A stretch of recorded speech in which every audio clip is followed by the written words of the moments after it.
Good afternoon. How is everyone doing today? Sorry, I was a bit loud just to kind of wake you up. It's post-lunch session. All right, my name is Parikshit Savjani, and along with me is Raj. We'll take you through a migration journey of a customer whom we are working with in private preview to migrate their workload to Azure as they are in the kind of midst of what we call as digital transformation. Have you heard that word before? That's the buzzword these days, right? So we are closely partnering with them to migrate their workload to Azure. And this, in the migration journey, what are the lessons learned? What are the blockers? And what are the new offerings which we have to make their job easier is what this session is all about. This is the level 200 session. We are not going to deep dive into specific technology areas. We would rather cover the breadth of the areas, what it takes to migrate a workload, what are the things you need to account for, what is the effort required. We are going to talk about those aspects and the new offerings which we have in Azure SQL DB and data migration service. So before we start, a quick poll of hand. How many of you have tried to, attempted, or have interest to migrate to Azure SQL DB? Nice. Wow, Quite great. a bit. And how many of you have successfully migrated to Azure SQL DB? All right, great. Okay, so hopefully we'll have some very useful content for you, and you would be able to relate it to some of the challenges which you may have encountered when you are going through that phase and evaluating your workload to migrate to Azure. So let's get started. As a courtesy, please make sure you silence your phone. Again, we'll try our best to keep you awake. If you are sleeping, don't snore. So that's, so make sure. All right, PaaS. So you don't actually have to be in the PaaS summit to learn or share your knowledge. I think there are various forums and avenues PaaS has. I think it's amazing to see how this community has grown over a period of time organically. Where we have people from the community starting to learn and then contribute back. And I would admit I attended my first PaaS in 2009. I was one of the audience members, and now I'm part of the product team in Microsoft. So it's really great to see how PaaS has grown over a period of time. So various forums for you to learn and share your knowledge. So I'll start with the introduction. I'll allow Raj to introduce himself. Yep. My name is Raj Pochiraju. Hello, everyone. I'm program manager in data migration team at Microsoft. And my primary responsibility is to build tools and services that really help you to seamlessly migrate your on-premises environments to cloud. Yeah, Raj's team has doing pretty great stuff with DMS. I don't know if you have seen or heard about DMS, and he's going to show some of the really cool stuff which his team is building and working on. So my name is Parikshit Savjani. I'm one of the program managers in SQL Tiger team in SQL product group. My focus area, I'm a storage engine PM, but we are also part of a customer success engineering team. We partner with customers to make them successful on SQL Server and Azure Data Services. So, and again, I've been working with SQL Server, and also I've joined Microsoft sometime around in 2008. So, as I mentioned before, we are going to talk about a customer success story or a journey of a customer who's looking to migrate their workload to Azure. And we will start with what is their motivation to modernize. I think as Simon Sinek says, why is more important. So I don't have their permissions to share their name. We are still in the private preview, but I'll give you background context about what this company is. They are a digital marketing campaign company, if you understand. In the holiday season, we all get emails for deals and stuff that is run by, or that can be sent by these companies. Although you get it from Walmart, Target, maybe even past events, you get emails, right? So that service is being offered by this company. So they have various customers in retail, healthcare, or even small and business shops who interact with the customers through who needs digital marketing services. These are the customers this is the customer which is looking to migrate their workload to Azure, and we're going to talk more about them. We'll talk about the migration journey, the process involved, the tools involved in the migration effort, challenges, lessons learned, and then how are we making migration easy with data migration services and a new variant of Azure SQL DB called Azure SQL Database Managed Instance.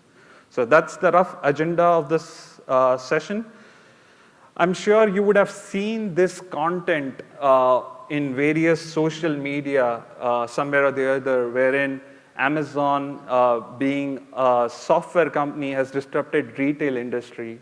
You have Uber, again a software company, disrupted the mass transportation business. So one of the key message in this new trend which we observe is that every company today is a software company. They are competing with each other. Take about manufacturing, take healthcare. Every customer today, your end customer, before they discover you, they would use app or software services. Before they use your product, they would discover you through their app or services. And that's the reason customers today need to focus on business development and have to make sure that the IT management and the infrastructure management that goes away or move to the cloud. And that's the key motivator for most customers to migrate to cloud.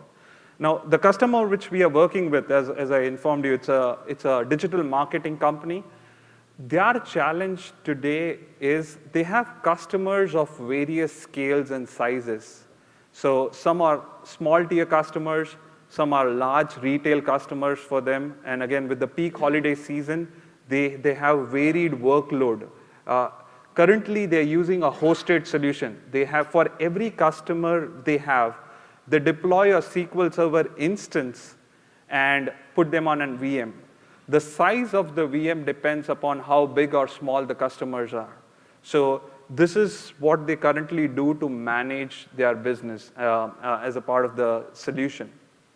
So another need which they have is they want to increase their business across geography. The reason is digital marketing is not specific to US. It's applicable to any region these days in UK and Asia as well. So they have developed their IP, but they don't have resources to spin up new data centers in the local region, right? You can't operate from a US data center region. So the third challenge which they have is international compliance. When they move to across geography, they might have to be compliant to the local government and data center region, and security is another challenge. So these are some of the challenges which is restricting them to grow their business. So that's the core challenge or motivator for them to move to Azure. So, and again, like I said, I'm focusing on why they are considering Azure as a platform or why they're trying to move to cloud. So this gives them, or these are the opportunities for them when they move to Azure. Scale across geography with Azure, the data centers are available. Shrink and grow on demand. Now, if you think about their business, they have varied customers, and again, the workload is very volatile because in the holiday season, they want to make sure all the customers are running their marketing campaign, so it's a peak season for them. But if there is no event, if there is no seasons going on, so workload is very seasonal if I want to kind of summarize it. So that's their challenge. So if they have dedicated VMs running all the time, it's hard to manage for them.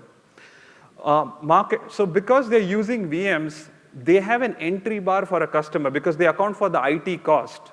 So if they want to allow a small customer, they can't do it at this point in time because the IT cost of spinning up a smallest customer is also very huge for the end customer to actually afford them. So they can't have low to medium size customers. More data residency or, again, redundancy challenges. They frequently see corruption, storage issues, which can corrupt data. Security is been another challenge for them. So that's another motivating factor for them to move to Azure.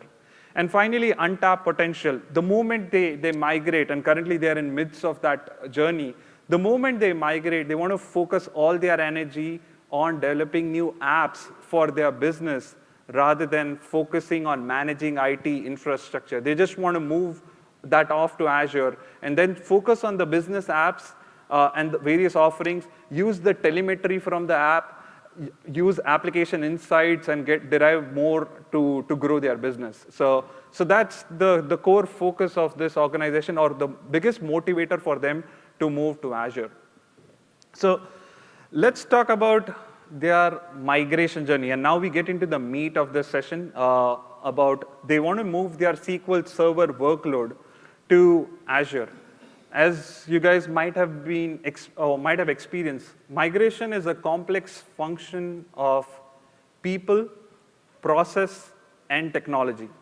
And you need to get all these three things right to successfully migrate a workload which is in the matured state, already running well, disturb it, and then move it to a new home, if you can say. If you want to relate it personally, it's like moving to a new house with kids.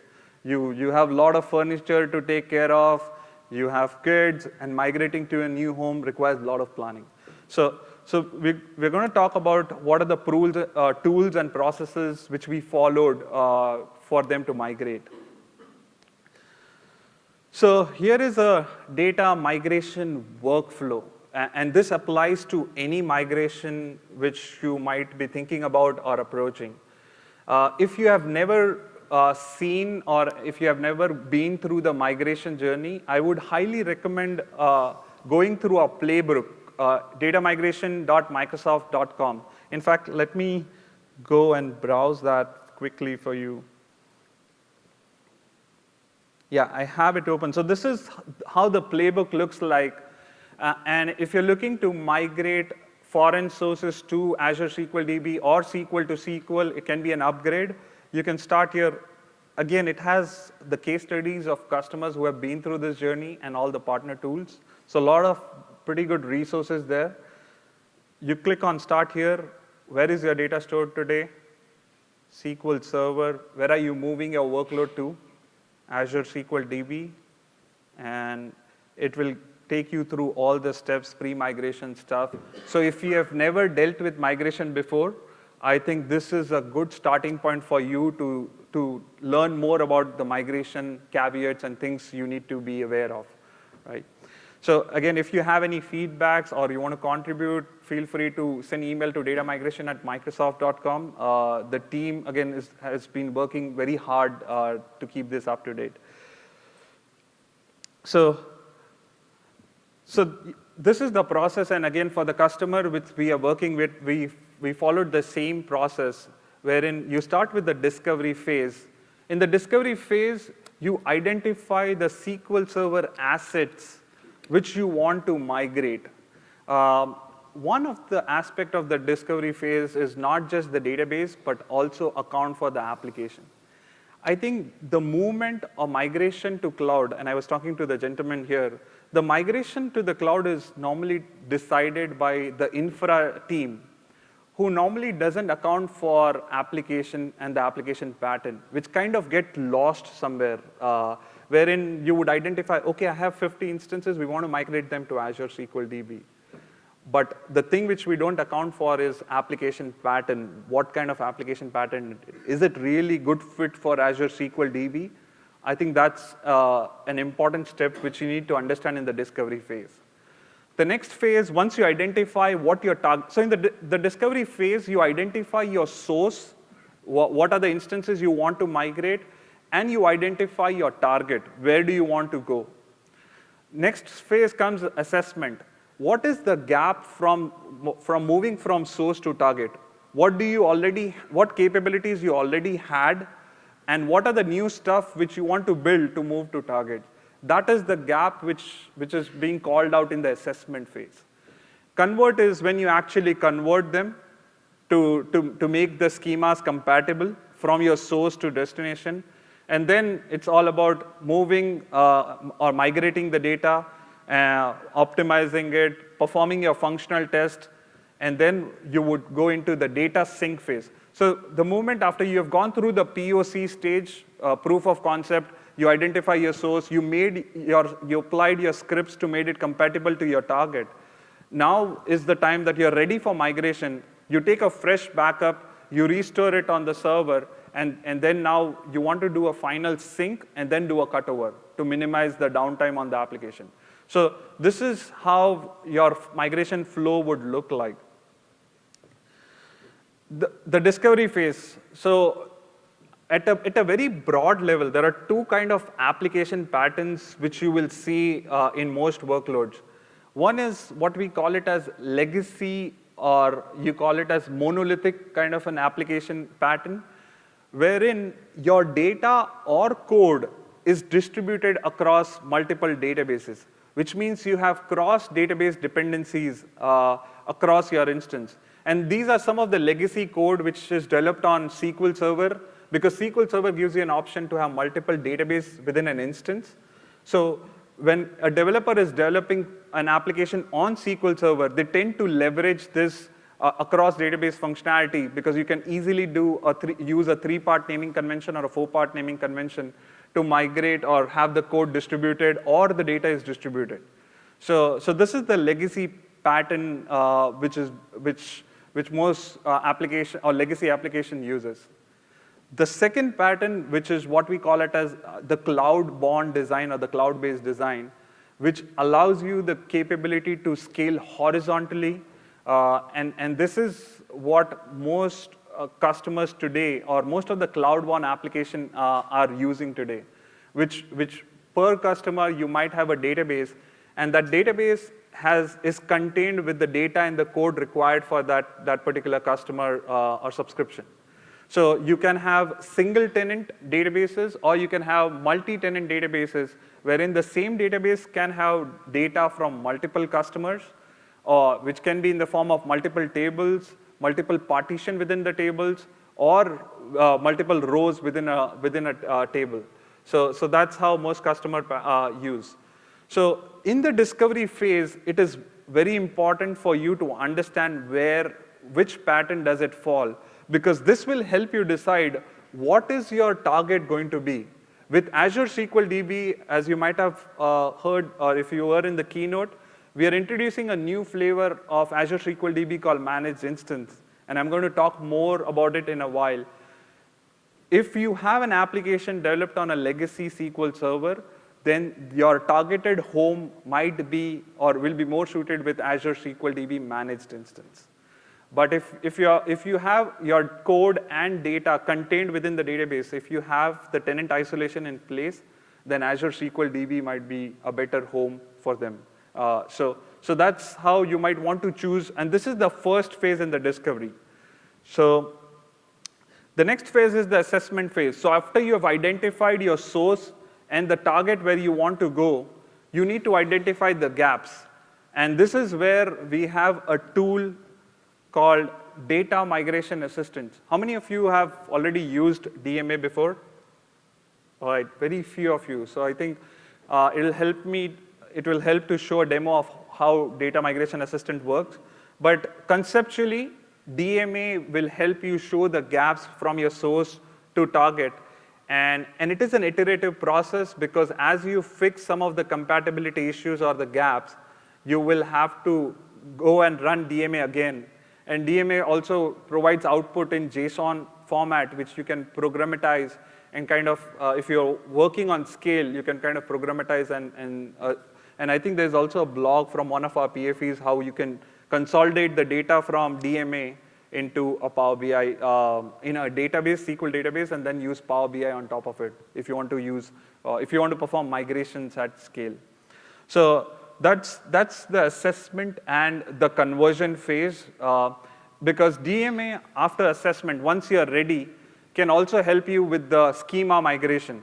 So you can also migrate your schema with DMA tool, which will, if you prefer that schema migration first, and then followed by the data migration. All right, so let me quickly jump onto the demo for data migration. So this is my customer. So the customer which we were talking about, these are the. Switch to that. Oh, okay.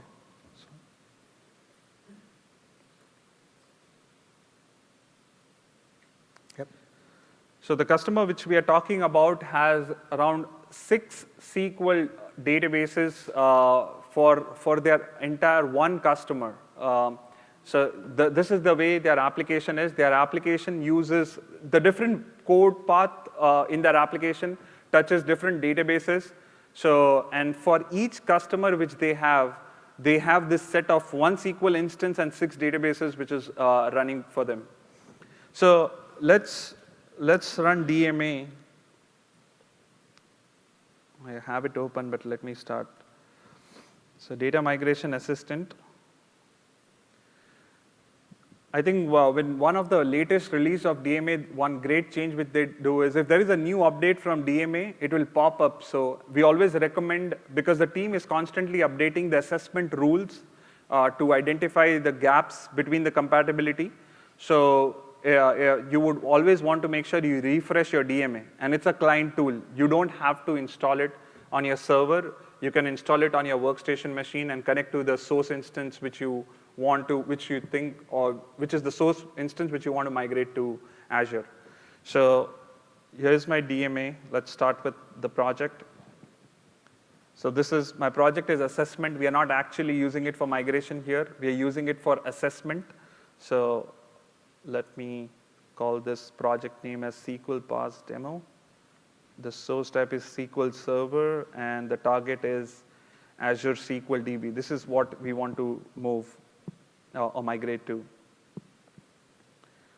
So it will check for compatibility issues, feature parity between the legacy SQL instance and Azure SQL DB. So this is where it's asking me for my source SQL instance. In our case, we are running it on one of the Azure VMs. So we'll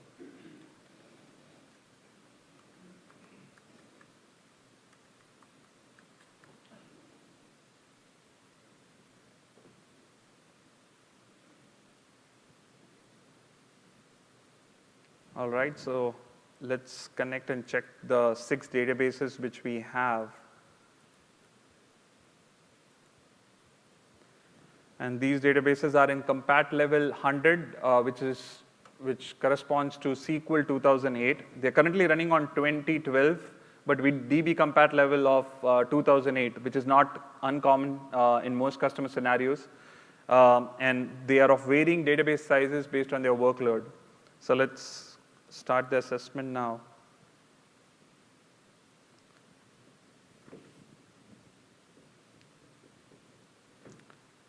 Have you used, so DMA can also be used for upgrades across SQL Server. It's not just the migration to Azure.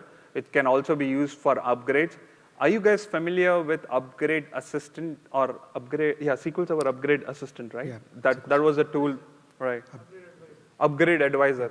Are you guys familiar with those tools? All right, yeah. So if you have been through or used that tool, it will give you 10 reasons not to upgrade. All right, I don't know if you have seen the report, but you would see that it'll give you all the things which are not working. I think the great job which the team has done is DMA will give you the recommendation of what is incompatible and what object, and further it will give you the recommendation of precisely what you need to do to make it work.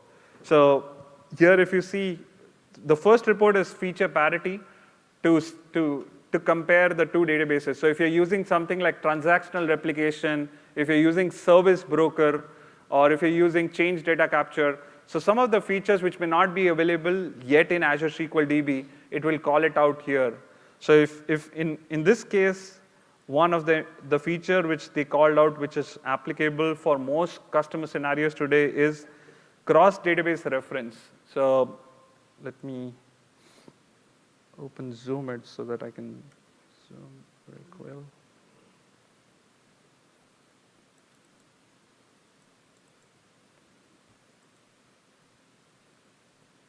So if you see the report here, you can see what are the features which are not compatible, or which doesn't have, which is not applicable in Azure SQL DB. So this is cross-database transaction. In addition, I also have Azure analysis services and reporting services. In our customer scenario, which they don't use SSAS or RS. So we have it installed, but it's not applicable. So we don't have to worry about that. But if you think about cross-database transaction, it will tell you which databases uses it, right? So next, we go to compatibility issues, and it will show you the various, and again, this is one of the great things with DMA. While you're doing the assessment, it shows you the results. If you were to switch a different compatibility level, it will also show you the results of that. So you don't have to rerun the assessment each time for each compatibility level. So in this case, it calls out the Windows users, which is not applicable in Azure. So you need to sync them or move them to Azure AD.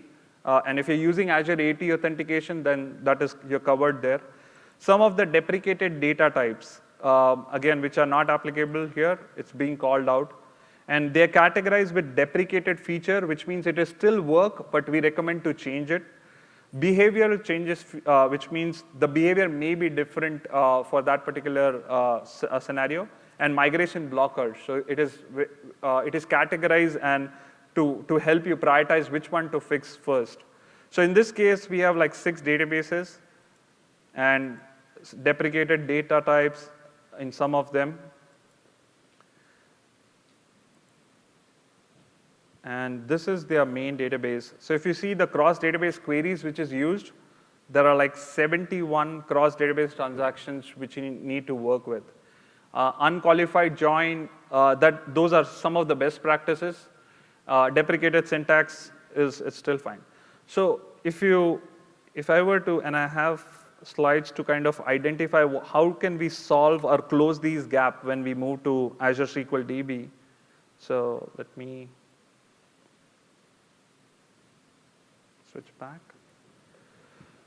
So here is the quick recap of the assessment which we found. I've kind of summarized this to make it really easy. Some of the data types are not supported. I think this is one of the common challenge. But the good news is it is deprecated. It's not discontinued. We can still work with it. But if you are in the modernization effort, you should always, if possible, you can always change those data type if you're touching the application code as well. So next we talk about external tables. So I also have the code snippets to show you normally how would you solve that issue. So here in this case, for this customer, we just have to change a data type from ntext to varchar max. And there is no data loss in that particular transformation. So it is very safe to do it. So this was very achievable and low-hanging fruit among all the others assessment gaps which we identified. Cross-database transaction in Azure SQL DB, the way we support it is through external table. So you can expose a table within a database as an external read-only table for any other database within Azure SQL DB. So that is how you can allow cross-database transaction. In this specific, for this customer scenario, they were in the OLTP database, they were pulling out some of the data for analytics and reporting. That's where we had a lot of cross-database queries and transaction. So at the end of the day, they used to run ETL from their OLTP environment. And again, they didn't have their ETL database, analytics database, because the volume is low. Remember, this is per customer. This entire instance is dedicated per customer for them. So all the data relevant for that customer, they have contained within the same instance. So what they would do is they would run an ETL, which is nothing but a stored procedure, set of stored procedure, which does cross-database transaction to dump data, transform it, and then load it in the format which they wanted for reporting and analytics. So the same is possible in Azure SQL DB, but they will have to change the code to run external tables, and then from the tables, change their stored procedure to read these external tables. So that's one option which we had. Now, this is one thing which is not called out in that particular report, which we have an active work item, and the DMA team will be working on it. In SQL Server, when you use getDate, it will return the server date time, whatever time zone your server is set to. But when you move to Azure SQL DB, okay, no snoring. Okay, when you move to Azure SQL DB, you would have data type, which is, I'm sorry, I got lost. You would have get date, which is, you would have get date, which is returning UTC date time. This is an important difference which is not called out yet by assessment, but I think if anybody is looking to move to Azure SQL DB should be aware of this. Because the entire application logic, if you're using based on date time, after you start seeing UTC date time, you might see incorrect or logically inconsistent results. In this particular customer scenario, they use email marketing, and which is also based on time. It is time critical workload because some emails has to go at 8 o'clock in Eastern time zone. So you have to make sure you honor the time. You can't send marketing emails after the event has already occurred, right? So that was one challenge for them, and the substitute for that is to use at time zone T-SQL construct. So you can create a custom datetime function and use at time zone function to get whatever time zone which you're looking at. So, but that means it still requires a code change. Whatever your get date calls are there needs to be replaced with get local date, whatever the custom function which you define. So that's another important code change which we had to go through. And finally, if you are talking about migrating to Azure SQL DB, which was our original intent, you also have to take into account the objects which you are running outside your database, which means you talk about logins, and another thing which you talk about is jobs. They had those ETL jobs which I talked about. The code to trigger those jobs, those stored proc was as part of their SQL agent jobs in SQL Server, which is not available in Azure SQL DB. The substitute for that is Elastic Jobs. So, and these are all the PowerShell commandlets which we have to migrate those SQL agent jobs to Elastic Jobs. So this is how the migration would look like. And again, this workflow is applicable to any migration which you might be performing.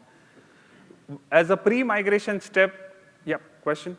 When you do the Elastic Jobs, does that mean you have to have your Azure database set up in Elastic Pool? No. So the question is, if you want to use Elastic Jobs, does your database have to be in Elastic Pool? The answer to that is no. It is not necessary. You can have an independent Elastic Jobs set up on Azure SQL DB database. Yep. Yep. Question?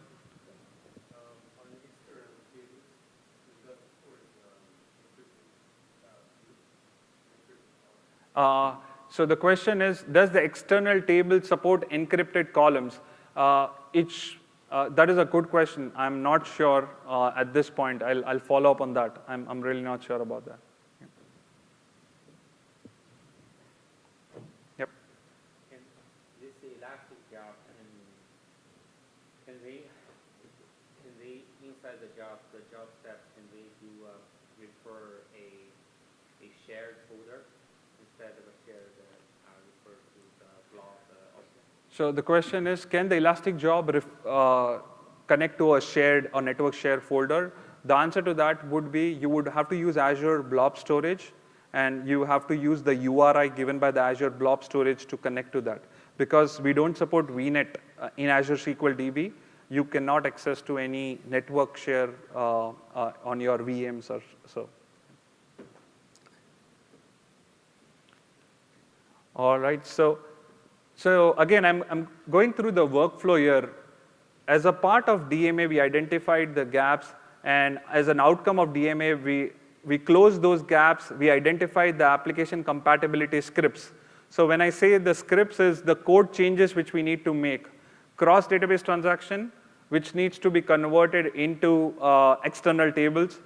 Get date function, and they had around 258 get date calls, which needs to be changed to get local date, which is the local function. So that is another code change. The SQL agent job, that needs to be scripted, and we need to create a corresponding Elastic pool. So the outcome of the DMA will give you the pre-migration task and the application compatibility scripts, which will make you ready for migration. So then we have outlined how would we actually go for migration. So the migration workflow would look like this with Azure SQL DB. You have your database, you take backups in this particular scenario, and you restore it on Azure VM as a temporarily staging database. The reason we did that, or we had to do that, was the add time zone function which I called out is not supported on the lower versions of SQL Server, and we can't retrofit it at this point. So some of the application compatibility scripts or the code change, I can't do it on the source database because those functionalities are either not supported, or while the application is still running on the legacy, I can't change it at that point in time. So when we did a cutover, if we had to do a cutover, the reason I'm using this term if we had to, because the story doesn't end here, there's a change. So, but if we had to go through this migration workflow, then we had to have a staging area first, wherein you take a backup in and put it on a SQL Azure VM, apply those application compatibility scripts, so you get those functionalities there, and then you want to migrate to make it compatible to Azure SQL DB, and then you can use a backpack to export the data out and restore it on your Azure SQL DB. And one tip here, when you're restoring your database in Azure SQL DB, whatever is your target's queue which you had identified, you want to grow by a couple of layers or couple of levels so that your restore might be much more faster. So for this customer, we identified P4 was the right premium tier they want to go to, but we had to upgrade to P6 when we are actually doing the backpack restore. And then we go through the update stats because the optimizer has changed, and you want to make sure your workload, your queries run faster. So you run your update statistics job after migrating to Azure SQL DB, and then you should be able to run fine. Change the connection string in the application, and it works fine. So this is the entire migration workflow for them to migrate to SQL database to Azure SQL DB. The entire process, tools which we used, and the flow which we had identified. Now, the challenges with this approach for migration. And these are their application challenges. First is application compatibility issues. They have to go through the refactoring of the application. Again, important challenge.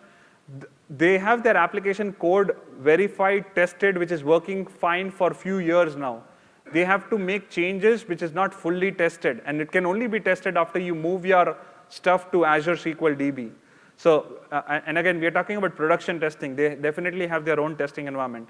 We were looking at 4+ months of engineering time for them, and the downtime which we had estimated for this entire cutover for 6 databases, the largest database being 250 GB, and we did a dry run with them. It was around 48 hours. I think these are the challenges which might be applicable for most customer environment, wherein they spend a lot of time in refactoring the app. The effort to make it compatible is very high, and then the application downtime itself to migrate, because the application is unavailable at that point in time. So, question? Yeah. Sorry to interrupt. Yep. When you do how you keep the on-premise database and the VM database in sync? That is a good question. So how do you keep the on-prem database and the database on VM in sync? Currently, we don't have that capability in Azure SQL DB, but Well, you do this migration. How do you make it? So again, we had to cut over, stop the application, so there are no new transactions, and we had to freeze. So that is the 48 hours of downtime which we had planned, to take backup, move them to the staging area, apply those scripts, and then migrate them. But the story doesn't end there, so that's where the climax is. All right. So I was been trying to do a replication transaction. Yep. But it kept failing, so maybe after you're done, you have any experience with that one? Sure. So the question is, we've been trying to use transactional replication, but it keeps failing. And we evaluated transactional replication for this customer also because they cannot afford 48 hours of downtime. One of the key requirements for transactional replication is you need to have primary key for all the tables which you plan to replicate, which is not feasible in most customer scenarios. So, and I believe that might be a possible case in your scenario as well, because if you can't have primary key, you will start seeing those objects cannot be added in your publication. Oh, that might be some authentication issue. So that might be a different issue. So, all right. Question? Is there exactly a reason why 48 hours? Like, what's the chunk of that time? It kind of seems like a long time. The very valid question. Is there a reason why it took around 48 hours for us to move or estimate the migration to be? So after we shut down, they had to validate some of their data to ensure that the data is consistent across and make a count before they actually migrate and do a further validation after the migration is complete. So besides the backup time, which was around 6 to 7 hours, applying the application script, backpack, those were around 10 hours or so, but the validation time was too high. Yeah. Any other questions? No? So this was the core challenge for them. And again, we evaluated and the customer was not happy. And they said, we won't be able to move ahead because some of the challenges, the refactoring of the app, they don't have sufficient time to test it fully. And the 48 hours of migration, these are the core blockers for them to migrate. So this is where our new offering came to the rescue. So they are one of our primary private preview customers in MI, managed instance. So with Azure SQL DB, we now have a new flavor or new offering which we introduced called Azure SQL DB managed instance. So we already had SQL DB, Elastic Pool, and managed instance. Managed instance gives you the best of both the world. It gives you the application compatibility because it supports up to SQL 2005, 2008 app compat level, which means whatever application you had developed on SQL Server 2005 or 2008 will still hold true and will still run well in Azure SQL DB managed instance. And it supports cross-database transaction. It supports SQL agent service. It supports service broker. It supports transactional replication. Now, these features obviously will light up over a period of time as we speak, but we will be supporting all these services. And it's a platform as a service. I mean, you don't have to worry about managing it. You just spin up an instance, and you don't have to worry about file system. You don't have to worry about TempDB management. You don't have to worry about backups. You don't have to worry about TDE, compression, storage management. Those things are taken care by the service itself. So this is a happy path or easier path for customers who have legacy application code, which is developed on box SQL Server, has cross-database dependencies on the SQL Server features, which are not available on Azure SQL DB, and that's where we moved to. Now, in this particular customer scenario, we were also moving the application along with the databases in Azure, which means the web servers are also running in Azure. So there was no traffic which has to go through internet. Everything runs in Azure. But if you have a hybrid architecture wherein if your application or if you have dependencies like you mentioned, wherein you had to connect to some of, or you have dependencies to connect to some of the servers in your environment. If you're looking for a hybrid environment, your traffic can go through public peering. So with managed instance, we have full security or VNet support and isolation, which means none of your traffic goes through internet. It goes through express route, or if you're using VPN to VPN site connectivity, it goes through that. So there is full security and isolation for customers. So there is one tenant isolation per subscription. And then there is network isolation per VNet. And that will allow customers to talk to the application or other servers. So this is how also it's also possible to have those distributed architecture, which is using service broker or transactional replication. If you're talking to SQL Server on-prem, you can still use ExpressRoute and it will talk to each other.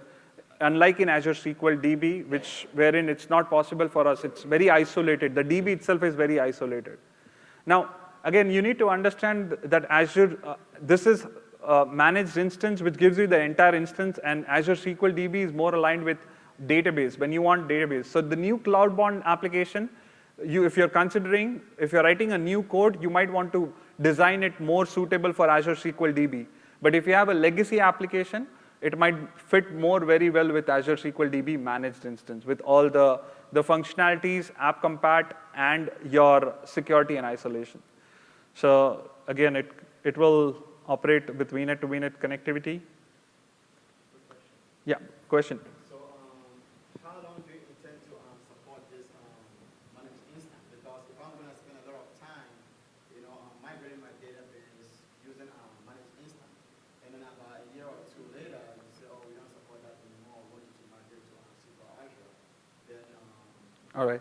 So the question is, how long will you support managed instance? Is it only an interim solution for customers, or is it?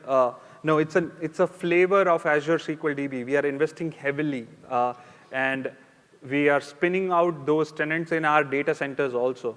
It is not going away. It is a new flavor added. It's a choice given to customers where you want to go or target based on. Now, in this case also, if the customers choose in the previous challenges which I showed, the customer is not ready to spend on 4 months of engineering time to refactor the app, as well as they were not happy with the 48 hours of downtime. If that works, then Azure SQL DB is still possible. But if that is not if that is a blocker for them, then this might be an option for them. And both will be supported, and we'll continue to grow it. We are going to add new functionalities to it. Yeah. It's kind of a follow-up question, but to compatibility level, are we going to see an increase from 2008, 2012, 2014? That's right. And secondly, is it sort of like containerized version of SQL Server? Is that how managed? That is how you can think of. So the question is managed instance like a containerized version of SQL Server? That is how you can think about it.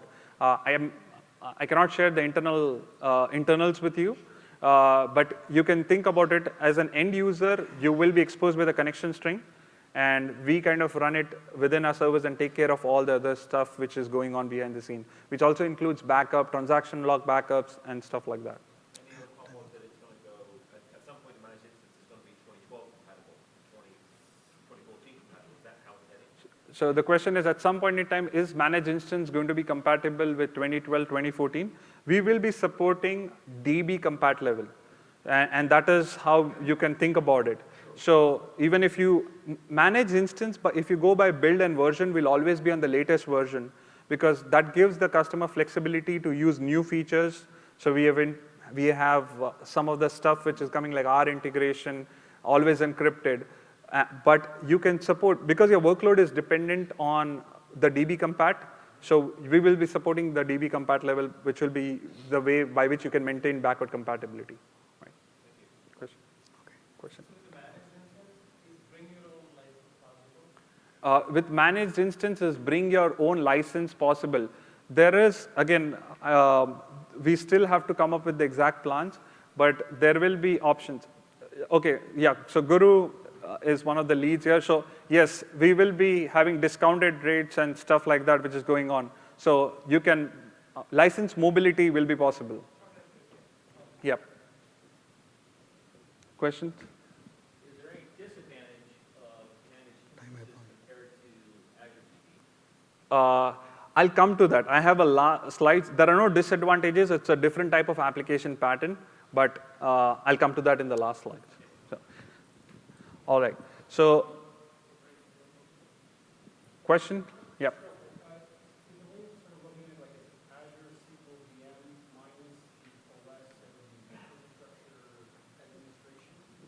So the question is it like an SQL Azure VM minus the administration?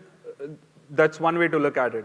We think of it as a PaaS service, wherein we manage the entire service. You will have those capabilities of configuration, but that's one way to look at it, yeah, wherein you don't have to manage the VMs, storage, and all the other aspects of that. All right, I'll quickly move in the interest of time, but I can take questions offline if you have any other questions. So we solved a couple of challenges from here. With Azure SQL Managed Instance, coming back to the same customer scenario, we solved the challenge of Azure application compatibility, which is lift and shift of workload. Migration effort, because the 4 months of engineering time was refactoring the application primarily. We solved that problem here. But the last problem is the migration effort.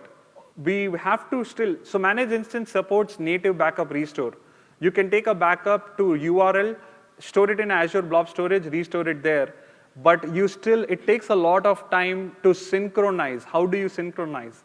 So, and the challenge is they have 4 nines of SLAs to meet, and that is the problem which we had. And this is where Raj and his team comes into picture, wherein they're doing some cool stuff to make this migration seamless and minimize the downtime for customers.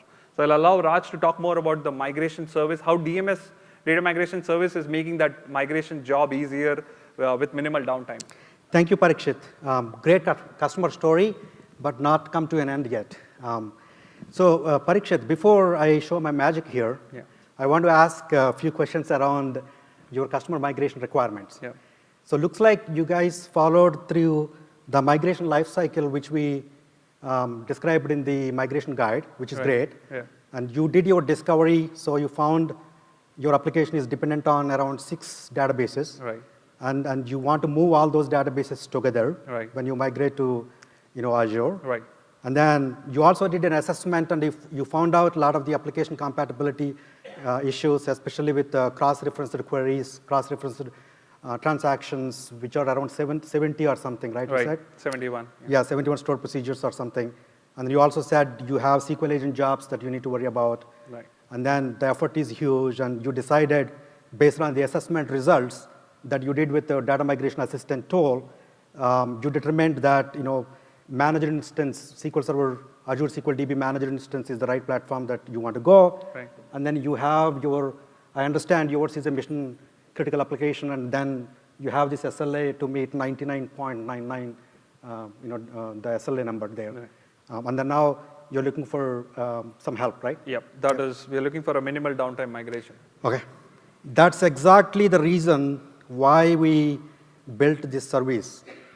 We call this service as Azure Database Migration Service, which really help customers to reliably migrate their on-premises environment to the Azure platform, Azure Database platform. And it is going to give you a seamless experience, and this is a fully managed Azure service. You don't need to manage this service at your on-premises. This is fully managed by Azure itself.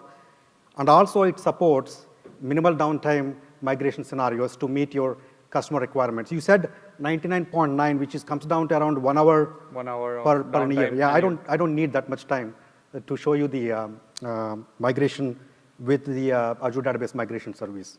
We'll see that. It also supports migration from many sources to many targets, from heterogeneous platforms. You can migrate from non-Microsoft data platforms like Oracle, Sybase, these platforms, to Azure SQL Database platforms. And we are going to be adding more source target pairs in future, but today we released this Azure Database Migration Service for private preview. During the private preview time frame, we are supporting migrating from on-premises SQL Server to Azure SQL Server Database, from on-premises SQL Server to Azure SQL Server Database Managed Instance, which is the requirement for this specific customer. We also support migrating from Oracle to the Azure SQL Server Database. And few other scenarios will come as we refresh our service. And we make continuous investment to make sure that your migration experience is completely frictionless. That's the whole goal. And before I go to my live demo, how we solved the problem of this specific customer, I want to explain a conceptual model that we built, which is going to be a basis for our Azure Database Migration Service. So when we talk to a lot of our customers, just like this customer as well, they want to group together the databases that the applications are dependent on into a single project. And sometimes they want to group together the databases which have the similar kind of a migration downtime requirements or SLA requirements. They want to group together these databases and they want to migrate these databases together. So we introduced a concept called a migration project. So with migration project, what you can do is you can select the specific databases that you want to group together, and then you can navigate those databases through the entire migration lifecycle, starting from discovery, assessment, deploying the schema, migrating your data, establish a data sync in case if you want a minimal downtime migration, perform the validation at the end before you say that this database is ready for applications to use for business. We are going to be navigating this entire project through the entire life cycle that Parikshit described in the early stages of this presentation, right? And then once you move these databases to the Azure SQL Server database, the final step is we also provide the validation. So let me quickly go into the demo, and then I can show you the live migration for the specific customer that we just talked about. Let me minimize this. Yeah, you need to escape. Escape, okay. Yeah, sorry. Let me go back to the slide deck here. Do the escape. Okay. So here is the thing. I want to set some context here. So I have this on-premises SQL Server instance, which is SQL Server 2012 version. And these are the 6 databases that Parikshit mentioned in the beginning of his presentation. And we want to move all these databases together to the managed SQL Server instance. So I already have a managed instance here, which is kind of pretty similar to the on-premises instance model that you see. And we want to move or migrate these databases to here. Today you don't see those databases yet. So we're going to use the Azure Database Migration Service to perform that migration. Like I said, Azure Database Migration Service is a first-class Azure service. The customers will go to the Azure portal, and then they can discover the Azure Database Migration Service either in the databases category. This is the category where we're going to keep the Azure Database Migration Service here, or they can go and then simply type migration so that they will find out the Azure Database Migration that is released for the Azure portal. Let me go back here again. I'm going to do that yet.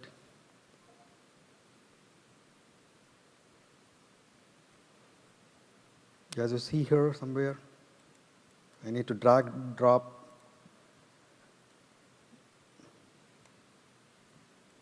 Oh, I'm in the network, I'm sorry. So because this mouse is a little bit giving me a little bit trouble here. So I'm going to do it again. Migration. Right here. Sure. Azure Database Migration Service. So they discover the service in the portal. They click on that. This is the place where we need to create a service at first. Just like how you need to provision any other Azure services before you can start leveraging the service, we want to make sure that you create a service here.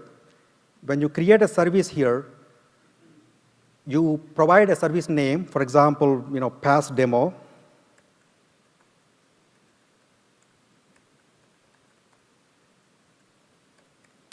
And then you pick the subscription in which you want to create your service. So I picked my DMS internal preview 1. And then you also provide a network, which is a VNet, which really provides a connection to a site-to-site connectivity to your on-premises network through either express route or through VPN. So either you can create a new one or you can use the existing one. And then you just create the service. And this service is going to take around 8 to 10 minutes to create, but for the sake of time, I'm going to use the service which I already created here. So I'm going to go back to my dashboard again so that I can use the existing service to perform the actual migration. Yes? Do you have to create a VPN from our side or to match up with you guys, or how does it work? So You repeat the question. So the question is, do we need to create a VPN? On the on-prem side Yes, on the on-premise side. to connect to the Azure portal. Correct. You have to have an express route created in the Azure, which provides our VPN, which is created in the Azure. Through the gateway, it will provide a connection to the on-premises. So I have the service created here, which is SQL Pass demo. This is what I'm going to use to perform this migration today. And here, if you perform any other migrations in the past, you will see those migration projects listed here. So I performed one of these migrations earlier before, so it is showing that I have already one migration project here, which is successful. Now, I want to create a new migration project to migrate the 6 databases that the application is using, right? So I'm going to click on the new migration project. I'll give a project name here, test project. And I'm migrating from my SQL Server platform. But as you see here, we also support migrating from Oracle, migrating from MySQL. And as we release more releases, we are going to get more source and target pairs as well. And then I want to move it to managed SQL Server instance. Otherwise, we also support Azure SQL Server Database and SQL servers which are running on the Azure VM. So for this particular demo, I'm going to pick Azure SQL Server Database managed instance, and I'm going to do a start here. The very first thing is I'm going to give the target information, which is in this case is managed instance. So I already have my managed instance name here, which is kind of a little bit lengthy name. So I had to use my notepad here. And I'm going to go here. I'm going to paste that here. And then I'm going to use SQL Server authentication to connect. So I already have SQL login, SQL pass. And then I'm going to enter my password. I want to make sure that I do.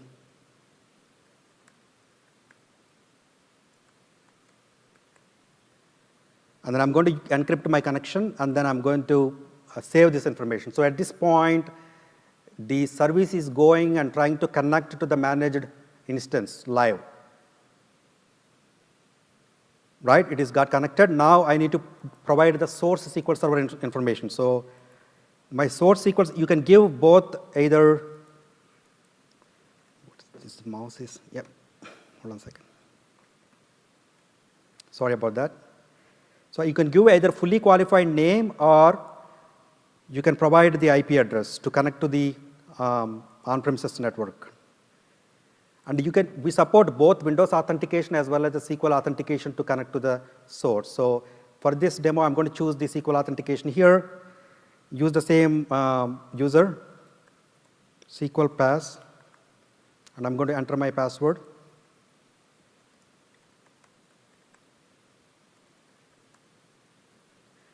And I'm going to encrypt my connection, but at the same time, because I did not really install a server certificate, which the encryption is based out on the SQL instance, I'm going to choose an option, trust server certificate. Usually, this is not recommended. We want to make sure that you secure your SQL instances by installing the appropriate certificates that are needed to encrypt your connections. So I'm going to save it here. At this point, it is now connecting to the source SQL Server instance. So now I connected to the target, I connected to the source. Now these are the databases that I want to migrate. These are the databases that the source instance has.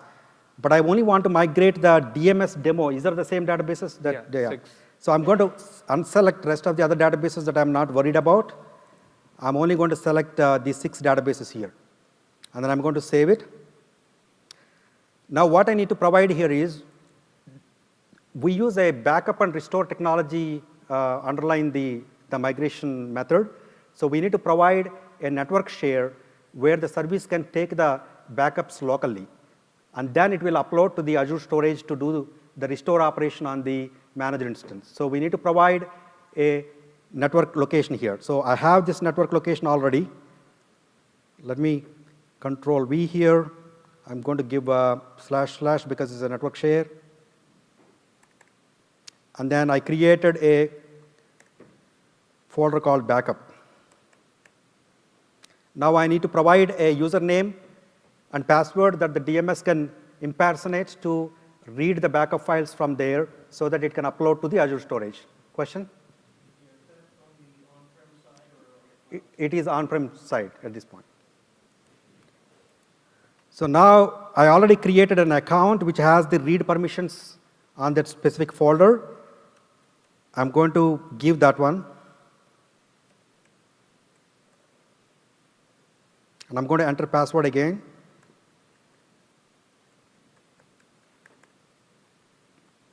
And then I'm going to save it. So now it is going to validate to make sure that the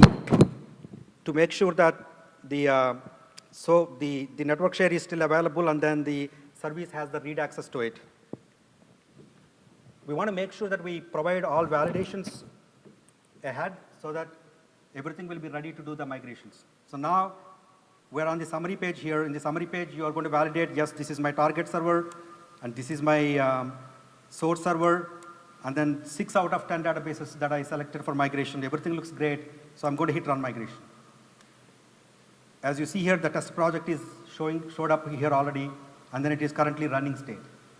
If you further expand the test project here, you will see the 6 databases are listed out here, and 6 databases, they respect to status. So one database, today we are doing the right now it is doing the backup.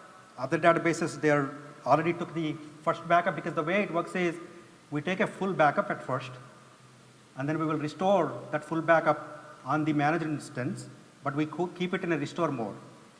And then we take transaction log backups in a scheduled interval, and we keep on applying those transaction log backups to the manager instance database. The target database will be in the restored state, but you can access your source database during that time.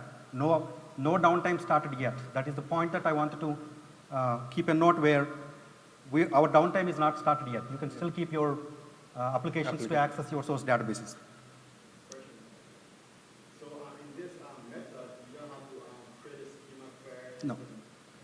The beauty of this is because we're using a backup and restore, you don't have to worry about deploying the schema, converting the schema, and all that. The schema and the data migration happens at the same time. Question?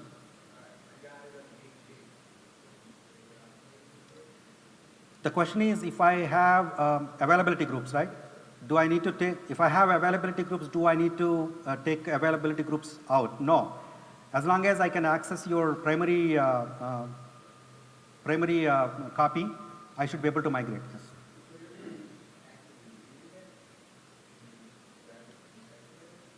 You can grab it from secondary. Can we grab it from secondary? That is the question. Yes, you can grab it from secondary as well. As long as you make them as a secondary readable, and then. Okay. So I'm going to refresh this to see how I'm doing right now. So a couple of databases that all backups are restored. What that really means is they already done with restoring their full backup, and then now they're ready to take any of the transaction log backups that might have happened, and they're ready to restore those transaction log backups as well. So at this point, the other databases might take a little longer at this point. Just for the sake of time, what I'm going to do, these 3 databases are ready actually. So I can really do a cutover at any point of time now. So if I hit complete migration here, what it really means is the service is going to take the final transaction log backup, which we call that as a tail log backup, and then it will restore that tail log backup onto the target manager instance, and then it will bring the target database online. Let's do that. Let's start invoking the complete migration for this database. Question? The question is, if you have a set of databases that support one application, so you want the cutoff time on the old system to be... Exactly. You're right. Can you synchronize the migration? Right, so basically the question is, if your application is dependent on multiple DBs, you want to make sure that they're all properly synced before you do the cutover, right? Yeah, so basically, ideally, in ideal cases, we should wait to make sure that all these other databases are also comes to a state, all backups restored, so that I can hit a complete migration at the same time for all those databases. But for the sake of time, what I'm doing is just to showcase how that complete migration is going to work. I'm just going to initiate for one database here. So another, while let's say if we don't do that, it will automatically still back up Yes. the T-log and synchronize it. So you don't have to do it after the backup restore is completed. You can wait until all the databases are restored, and then once you're ready, you can cut over. Good point. Go ahead. When you create this project, are you going to create a transactional log backup on the Salt server? Yes.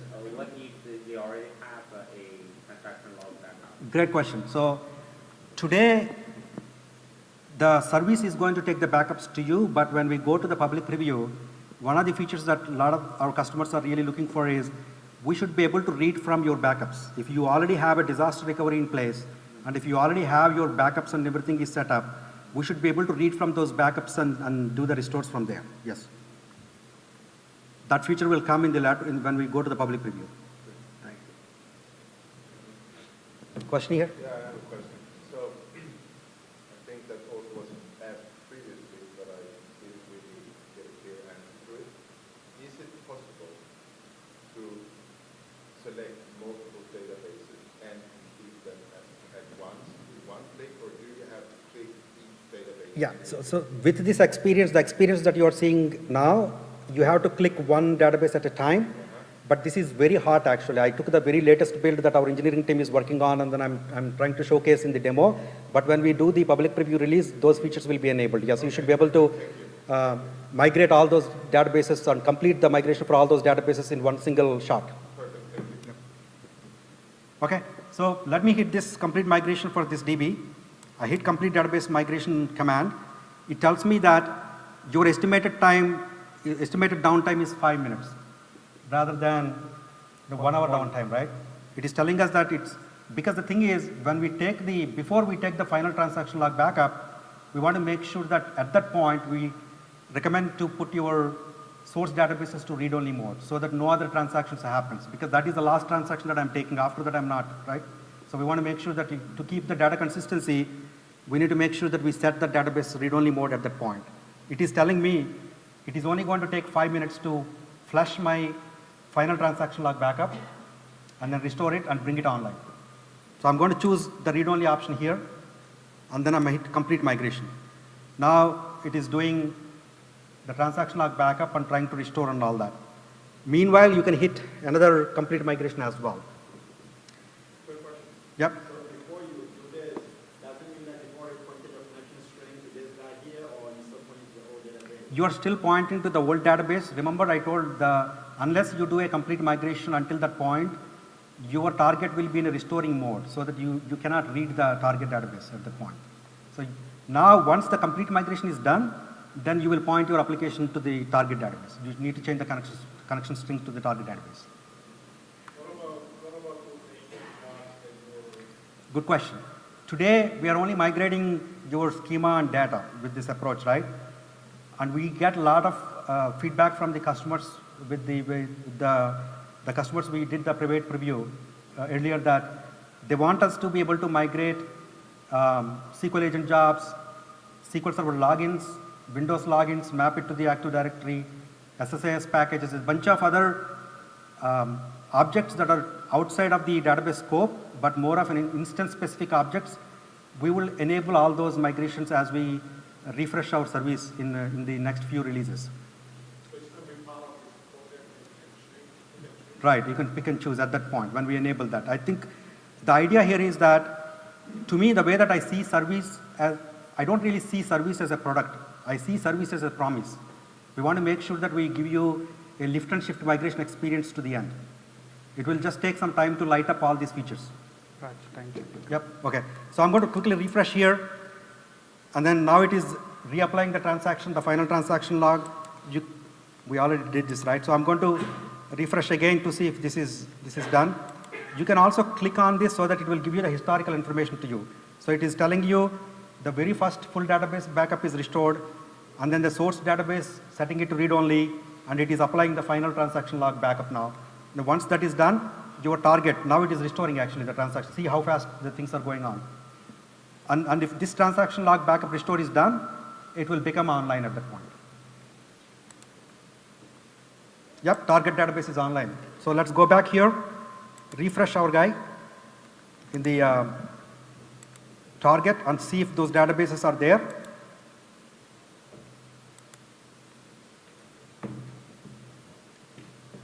I know it's going to take some time. Are we running out of time? Yeah. But you will see it actually. So, yeah. For the sake of time, I'm just going to pass it to Parikshit now.